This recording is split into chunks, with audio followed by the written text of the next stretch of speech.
What's up, guys? Welcome to Daily Dose of Reddit. This is your host, Zach, and today's subreddit is r/EntitledParents. Alright, this story's called Idiot Roommate Doesn't Respect My Religion and Trashes My Things. Hello, Reddit. It's been a while since I've posted, but I am back with something juicier than ever. This story is from when I had gone to university, and it makes me puff smoke out of my ears and nose. Anyway, hope you enjoy. Background. The other day I had gone shopping for shoes. I heard about a new drop at Foot Locker, so being the sneakerhead I am, I went. Instead of buying the pair of shoes I had originally wanted, I found a pair of shoes that I had when I had gone to university. A pair of Jordan 11s. This reminded me of the horrible roommate that I had to live with. When I had finished high school, I had a huge knack for drawing and math. I'm not gonna say maths, you freaking weirdo. The best profession, which included these things, was of course architecture. I talked to my parents about it and they were ecstatic, I'm assuming. So we looked for a good university and what my housing arrangement could be. I ended up going to university, which was about 2 hours away from where my parents and I live, which was really lucky. I found an apartment which I would be sharing with 3 other dudes, and I moved out. I brought a couple of things with me, however. This is a good time to mention I was Muslim and proud. Assalamu alaikum, brother. The place I was going to be living at was with 3 other white guys, so I knew I had to be careful. Being Muslim, it is strictly forbidden to eat anything that wasn't halal. Okay, I'll take it easy.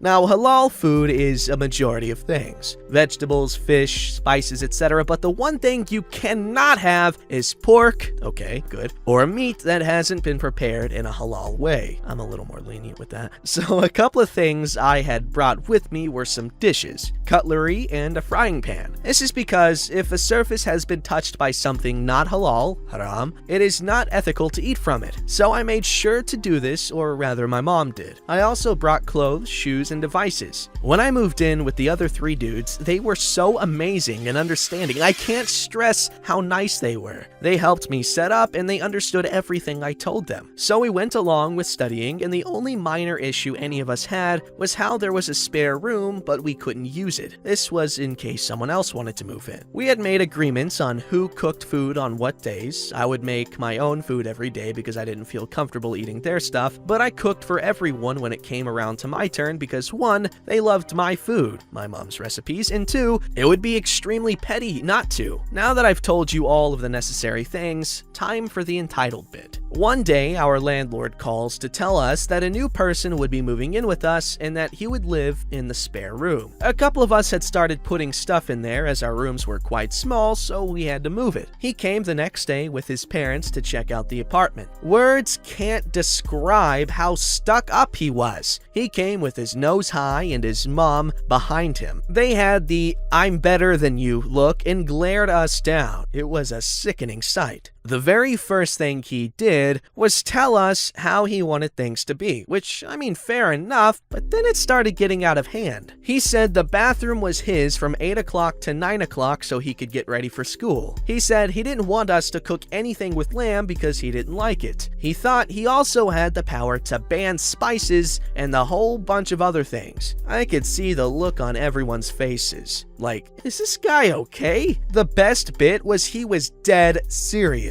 He left thinking he had all the power and was going to move in next week. After they left, me and my friends started bawling our heads off at how stuck up he was and how he expected us to do that. The dreaded day came when he moved in. We told him some of our requirements for him and he blew up. How could we expect for him to cook dinner once a week and that he couldn't have the bathroom all to himself? He was such a little turd. When I told him if he thought our rules were bad, he could just move out. The real kicker came when I told him I was Muslim. I can't remember all the slurs that were tossed at me for the next few months, but they included terrorist, bomber, how I was ruining the world, and how he always called me different things like Arab, Afghani, and Iraqi. I'm not sure he used my real name once. The worst bit was he decided to break every possible rule that I had told him. A couple of weeks had passed and his petty acts kept up. He would always run to the bathroom when I had to go, and he would leave it filthy for me. Piss all over the seat, toilet paper everywhere, and just made it unusable. We complained about him so much, but the landlord wouldn't do anything. All of this stuff was manageable to a certain extent, but he decided to use my not speaking up against me. One morning, I woke up to the smell of bacon. No surprise, my roommates love it, and I didn't mind. I went into the kitchen to make myself some breakfast when I realized who was cooking. The entitled little turd. This was the first time I'd even seen him cooking. I walk over to grab a bowl of cereal when I realize what he was cooking with. My frying pan. I freak out. I grab him by the arm and pull him away. "What the hell are you doing?" I scream. "Making breakfast," he said, with the biggest poo-eating grin imaginable. I felt like grabbing the saucepan and hitting him over the head with it. I take the saucepan and throw it in the sink with bacon flying everywhere. He looks at me with a smile and walks off. I go to my room and just sit there. I call the landlord and report him, but he says he's only been there for 3 weeks and didn't know. I just hang up. A couple of days pass and I'm still fuming. He did his petty toilet peeing act again as a cherry on top, but I wasn't having it. When he got out, I grabbed his shirt and threw him at the wall. I yelled at him to do it again and see what happened. He laughed at me, saying that I was too scared to do it and that I didn't have the guts. I really didn't, but I wanted him to know that I wasn't having it. His next act became stealing my clothes. I would walk into the living room to realize that he was wearing one of my shirts and hoodies or shoes. I would make him take them off, but I didn't even feel like taking them back. I warned him the next time he did it, he would be sorry, but laughed again and said, "What would I do?" The tension between us only grew, and my roommate started getting worried because the next small petty thing I did, I would make sure would end up with him in the hospital. A few months passed without incident. He still sometimes slipped on clothes, as mine were nearly all name brand, but he would take it off instantly when he saw me. He wore quite old,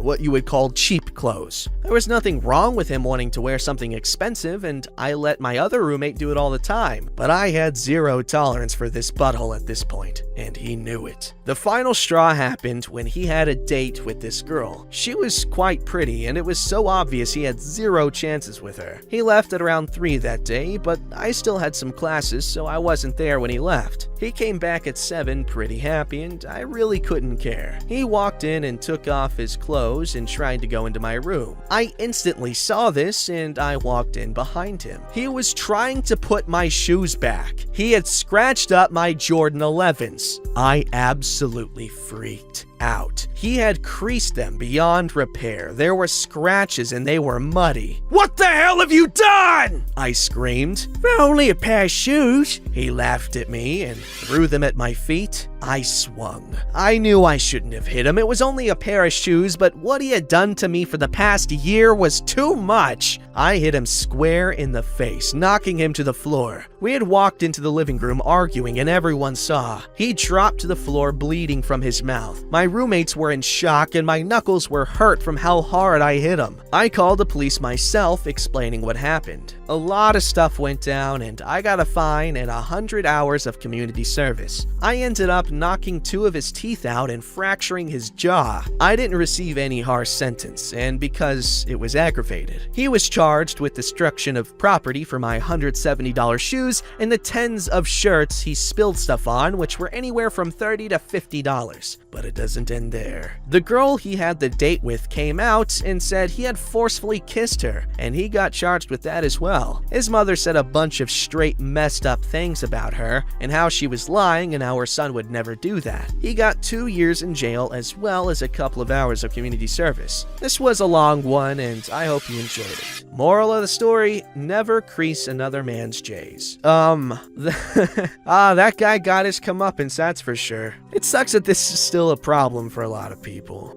Alright, this story is called Entitled Dad Follows, Threatens, and Harasses Employee Who Is on Break When Underage Entitled Kid Is Not Allowed Into a 17+ movie by Himself. Warning, to maintain as much authenticity as possible, I will be quoting what the entitled dad said. There is language that is offensive, including homophobic slurs. Context. For those unaware, in the US, we do not allow unaccompanied children, 16 and under, into a rated R movie. They must be with with a parent or guardian, basically someone 21 plus. Thus, whenever a high-profile rated R movie is released, we station an usher at the door of the auditorium who checks tickets and IDs to ensure everyone is allowed in. Some kids buy tickets for another movie and try to sneak in. Other times, parents buy the tickets and then give them to their kid. FYI, even if the parent says that it's okay for the kid to go in alone, it is still not allowed. Story: my coworker, Bill, was stationed at the auditorium door, and I was hanging out nearby just chatting with Bill and a couple of other ushers while waiting for another movie to end so that we could clean up.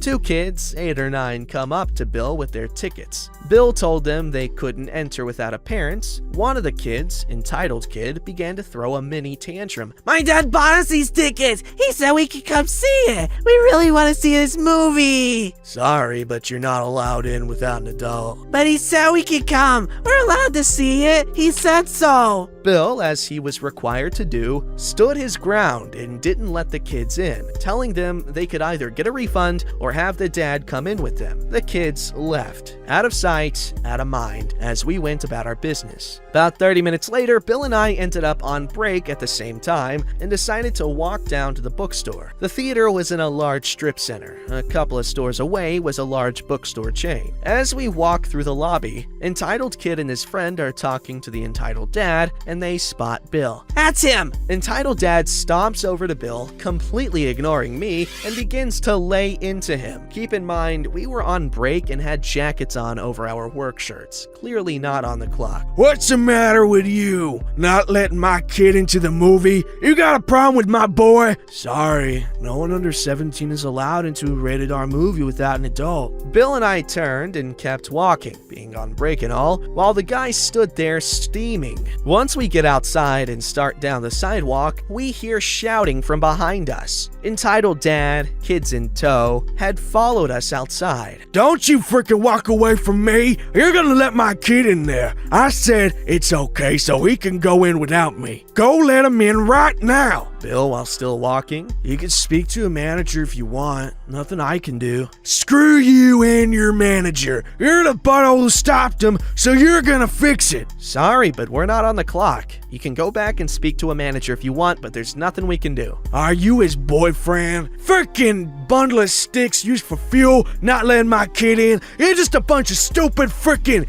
bundle of sticks used for fuel. Whatever. So we kept on walking, and he kept on following, shouting obscenities, so we start laughing at how ridiculous it was getting, which made him even more angry. We make it to the bookstore and go in, walking over to the big display window that faces the sidewalk, and there is Entitled Dad, pacing back and forth as he glares at us, still shouting. He was loud enough we could still hear most of what he was saying. Get the hell out of here, you frickin' bundle of sticks used for fuel. I'm not done with you. Someone ought to kick your frickin' ass to teach you some frickin' respect. On and on he went with that, but we just stood there laughing and ultimately mocking him. Not the wisest or most mature of choices, but I was 18 and dumb. After a couple of minutes of that, we went and browsed some books until it was time to leave. There was Entitled Dad with the kids just waiting for us. He spots us and begins shouting again, but we just keep on walking. He follows us all the way back to the theater, shouting the same types of things all the way back. When we get back to the theater, the guy shouts one final thing. I'll be waiting for you when you leave. Won't be so funny when I put your bundle of stick used for fuely ass in the hospital. When we get inside, Bill tells one of the police officers on duty about the guy, and the officer takes care of it. Never saw or heard from or about the guy again. Pretty sure he got banned from the theater though. I like how y'all handled that.